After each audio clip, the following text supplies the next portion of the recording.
Let me show you how I made these interactive Father's Day cards. See? So this is the Father's Day craft I am putting together.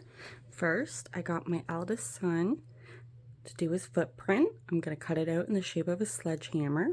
My youngest son's footprint. Then my oldest son painted on these. They're the color of the sun for the background, and then blue and white for the clouds. Practice run of tracing these didn't work, so I used that to keep my line straight. Those are the steps. Those are the little nails.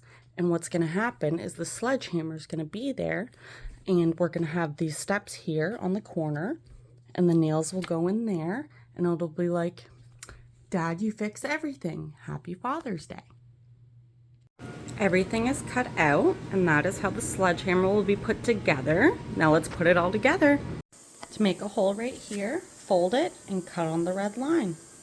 And this is the final result. As you can see, it is interactive and a very, very cute card. So that is what me and my sons made for their dad and their grandfather. I hope you enjoy and have fun.